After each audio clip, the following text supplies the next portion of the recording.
up, everybody? So it's been a little bit, been about a week and a half. Been having quite a lot of short runs. I've been over here on the East Coast mostly, so I figured I'd sort of update with where I've been, what's been going on, whole 9 yards. And I figured towards the end of this I'm going to kind of explain my name, because I feel like it kind of deters a lot of people. But yeah, so I think I left off when I was over in Wisconsin at that Walmart DC, and got me out of there. Got a good load that was heading to Maryland, and that's pretty much was the best part of that the whole time, because got over there, got that delivered, everything seemed pretty fine. Then the load after that went down to Georgia, McDonough, which anybody knows. Apparently, what I've always heard, and it's why I keep giving it around Atlanta a chance, is that freight is amazing around there. And so far, I've been there, at least with Prime, twice, and it's been 2-0 with these loads coming out of there. But I got down in there, and for whatever reason, traffic's always bad around Atlanta, but they had most of the lanes down to one lane going for the outer circle to, what was it, 285, I think it is. No, not 285. I can't remember. I can't think right now. But the outer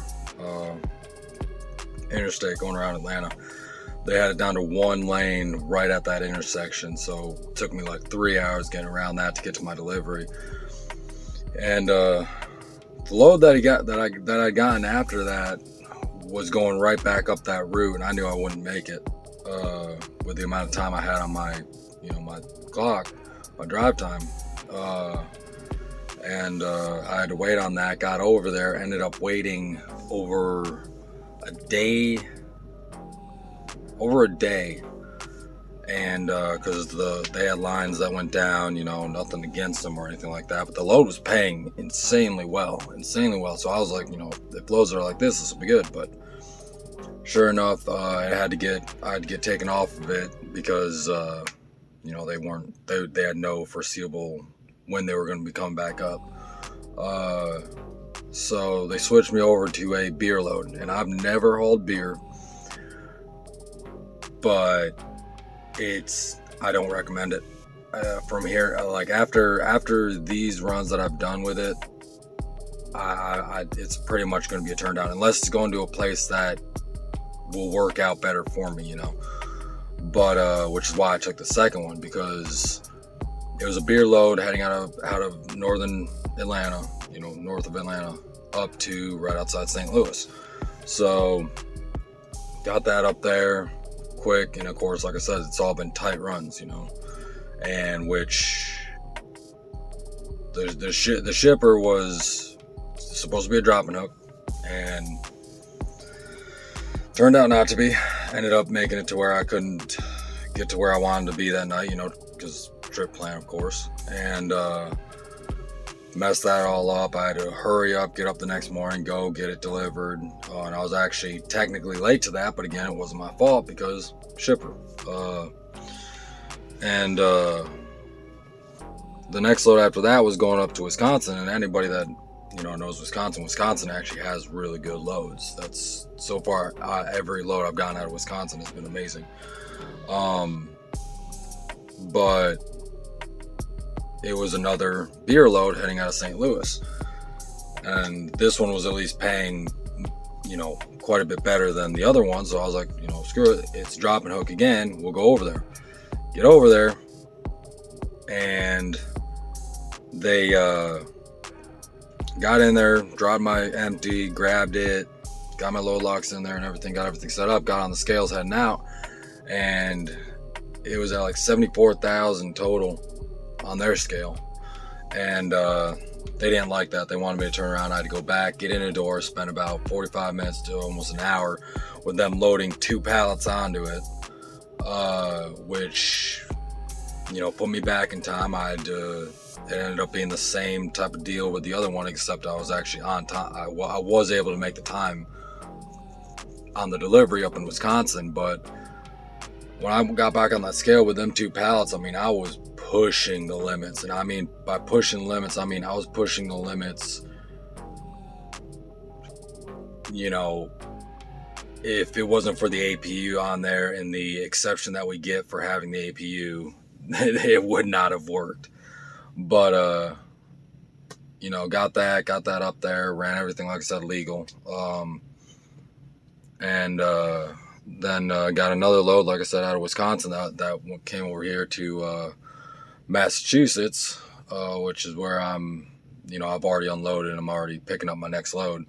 But over here in Massachusetts, paying really good. I figured I haven't been up to, you know, the New England area or whatnot. Everybody hates it. I'm not a big fan of the New England area, but I'm you know, I'm testing the waters, being a lease operator now, seeing where the good freight lanes are, which, yeah, I can look up and I can watch people's things and hear people talk about, you know, what's good, what's bad. But this is one thing that's good for anybody that's training with Prime, going, getting your CDLs through them and everything.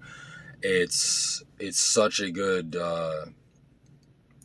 option to go that route if that's the route you're going down, because you get the chance to do all this and learn all this stuff with them. You know, I learned through, I got my, like I said, I got my CDL by myself at a local school, did all that, went through Schneider. It's 3 weeks of training. You know, it's not that much. And when you're company, I was company the whole entire time, so you don't really learn about freight lanes. You just learn to chase the miles. And like I said, being a lease operator, that it's such a freeing thing that I don't worry about the miles. You know, it's about the revenue and where I'm going. So as of right now, I'm accepting almost everything, mainly because I want to learn where these things are and sort of get my own experience with these places, because everybody's going to have a different experience, and every load, even if it's coming out of the same place, could not pay the same. You know, I mean, it's going to be very similar, but might not be exactly the same, because depending on where it's going or what, you know, what's on it. So yeah, I like I said, I got over here to Massachusetts, picking up this next load and continuing on from there. But anyway, I wanted, like I said, I also wanted to get into talking about my name. Like I said, I feel like it's a deterrent. I've had people like hesitate to, you know, oh, Lucifer Rides, like, you know, but it's literally, you know, if you follow me on Instagram, my Instagram is the same thing, Lucifer Rides. It's for my cat. I have my cat out here. He's been with me since I got him. He was 5 weeks old when he was picked up by the shelter, and I got him from the shelter. And you know, it was actually me and, you know, my girlfriend at the time. We were in the mood of watching that show Lucifer, and because he's a black cat, when he was a kitten, he had this stare, and he still has it, but when he was a kitten, he had it bad, and it was always this mean, mugged look. So she came up with the idea to, you know, call him Lucifer, and I was like, that's a great idea. I love it. So I stuck with it, and you know, at 7 weeks old, well, 8 weeks, because I had to go a week without him, but at 8 weeks old, since 8 weeks old, he's been in this truck with me. And, you know, people have dogs and stuff like that, but I'm not as big of a dog person. I'm a cat person. I always have been. We've always had cats. We've had, you know, cats, dogs growing up all the time, but mostly cats, and I'm a cat person. So, you know, I've made it work out here, and, you know, I love having them out here. It makes it much more interesting. Having any animal really is going to make it just so much easier, because that was the issue that I had when I was with Schneider. They have a no animal policy, and it just gets so quiet and lonesome that, you know, that's why I left there, because not that they were a bad company, but it was because I just, you know, got so tore down, like, mentally and all this stuff, you know, when you go through that type of stuff. And some people can do it without animals, but for me, like I said, when having him in here, I've gone a few times where I've left him at the house because, you know, I was only going to be gone for like a week, and I was going to be coming back through, and left him there, and it was just completely different. I was like, I'm not liking this, you know. So anyway, that's the reason. I named my company after him because he rides along. So anyway, I'll wrap this video up and catch you up, you know, next time I'm able to. This next run, you know, delivers tomorrow, so you know, I want to do videos after every run, but if it's not long enough, if it's like you know, delivering the very next day, I might tack it on like I did with these. Like I said, each one was like a day run except for this last one, but I quit that to me just being, you know, lazy. But I'm gonna get more into it, so yeah, we'll see you on the next one.